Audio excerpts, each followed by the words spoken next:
friends. My name is Mike Bigelow. Stella is an old friend of mine.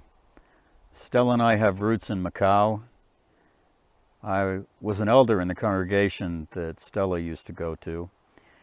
I never knew Stella while she was a witness. We bumped into each other shortly after she left. I left the organization formally in 2012. And my decision to leave the organization was related to the lack of truth that the organization presents. I've always been a bit of an armchair naturalist.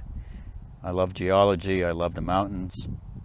And today I'm in southern Utah.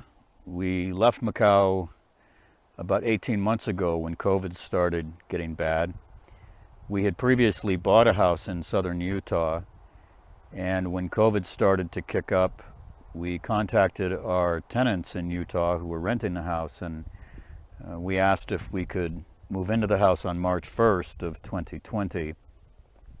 And they were some of my wife's friends in a local congregation of Jehovah's Witnesses, and they were very agreeable, they were fine. So we moved into our house near St. George, Utah, on March 1st of last year. We picked this area just because, A, it is stunningly beautiful, but it's also close to some of the very famous national parks in the United States. You may have heard of places called Bryce Canyon, or Zion National Park, or certainly Grand Canyon National Park. We're within easy driving distance of all of those places. And it's also very close, or reasonably close, to the Sierra Nevada mountains in California, where I do a lot of climbing. And it was really in the Sierras that the Bible's account of Earth's natural history started to fall apart. Because every time I looked at natural history, I always looked at it under the worldview that everything was underwater 4,400 years ago. And the more time that I spent climbing in the Sierras and seeing the glaciers in the Sierras and seeing some of the trees close to the Sierras that you can go and see them today, they're over 5,000 years old. The whole natural history account that the Bible presents struck me as not being true, so I started researching it and ultimately came to the conclusion that the Bible's history, that humans were created from dirt 6,050 years ago, and that the whole planet was underwater 4,400 years ago, it not only stopped making sense, but it is provably false. So I've had a very enjoyable life since I left the organization. I'm able to travel to some beautiful outdoor places, which is where I am today. I'm in a place called the Pine Mountains. The Pine Mountains are still in southern Utah, but I'm up at about 3,000 meters right now, just around 9,000 feet. And I'm hiking up a little trail, sort of a training hike. I have a backpack with me with maybe 15 kilos of weight in it, just so I can be used to having a backpack on, so that when I go back to the Sierras, probably next week, that I'll be in pretty good shape for it. So as I walk the next little bit, I'll let you see some of what I see and tell you a little bit more about what I'm seeing and what it's like here.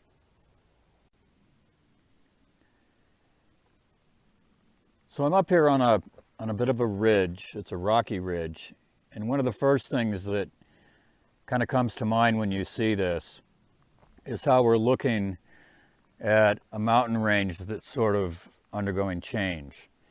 For example, here you see a very huge tree, probably a meter at the base. It's a very old tree that probably died many years ago, and there's no trees like that around here anymore. The trees that have grown up in its place are smaller, they're more stunted, and as this trail moves from down around 6,000 feet which I guess is what, about 2,000 meters, something like that.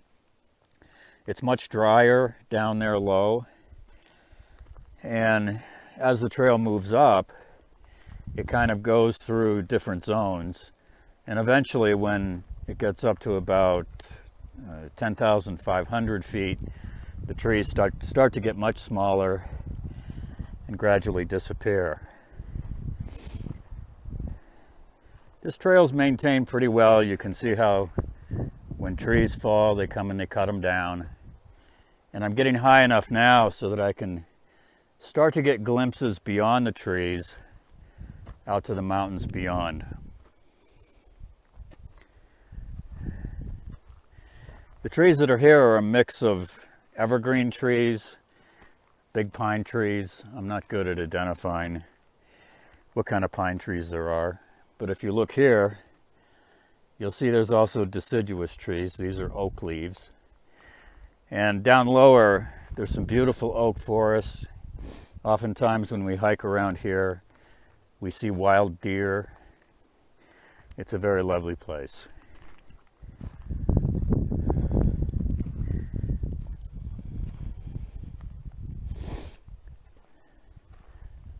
The climate here in the summer kind of goes through two different patterns. When we get a high pressure system that comes and sits over the desert southwest, it gets very hot. It'll get up Fahrenheit to as high as 118, 120, which I think is close to 50 degrees, but it's very dry. And then at other times, the climate becomes monsoonal. And similar to the monsoons that you get in Macau or the Philippines, these monsoons are a little bit different, because what happens is the air will get moist, and then every afternoon we will get tremendous thunderstorms, particularly in these mountains, where in the course of less than an hour, we easily could get 20 to 30 millimeters of rain. So when you look at this trail, you'll see that the trail's all washed out. And that's because over the course of the last 2 weeks or so, we've been in a real heavy monsoonal pattern. So if I stay up here too long today, it'll be raining and hailing so hard that this will be like a little mini river. It's amazing to see, but it's not really weather that you want to get caught out in. Because unlike Macau or the Philippines, because we're so high up, when those thunderstorms come through, they're cold. My wife and I came up here last weekend and we got caught in a hailstorm, and almost instantly the temperature went from a very comfortable maybe 28 degrees down to probably only about 10 degrees in a matter of 10 minutes. So when we got back to the car, we were soaking wet and shivering.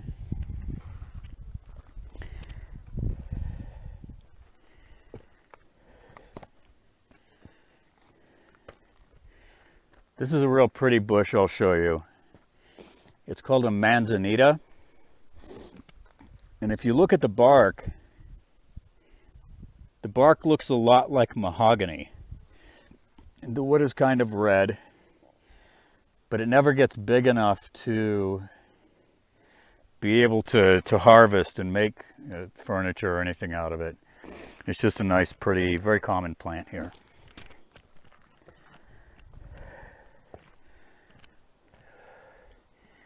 You can see up above, continuing to climb on a little bit of a narrow ridge, and it's mostly just walking on rocks.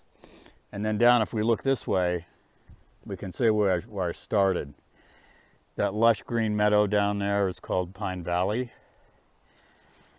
It's a very tight-knit Mormon community. But Mormons are good people, just like Jehovah's Witnesses are good people. They just believe things that are provably untrue.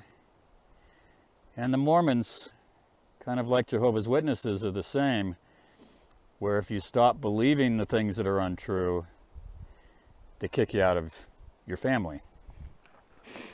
Probably you know that if you ever leave the organization of Jehovah's Witnesses, it comes at a great cost when it comes to your old family and friends. I have 2 adult sons, and when I told them that I was leaving the organization, they made it very clear that they were going to shun me, which they have. But in the end, there's no going back. You can't just start re-believing something that's not true.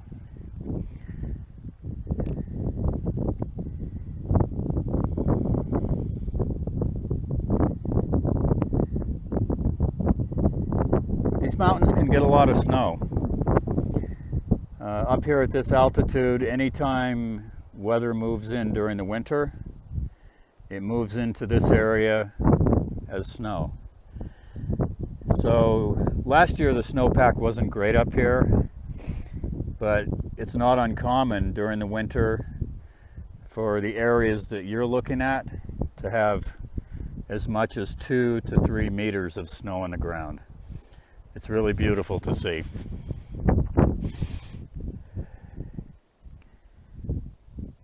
Since I moved to Utah, I got back into skiing. And one of the things that I've really come to enjoy is what they call backcountry skiing, where you put these things on your skis called skins, and you can use your skis to sort of walk uphill. So you pick an area where it's steep enough and safe enough, and you walk uphill and then get a beautiful run down snow that nobody else has touched. It's really a great blend of exercise, mountaineering, and excitement.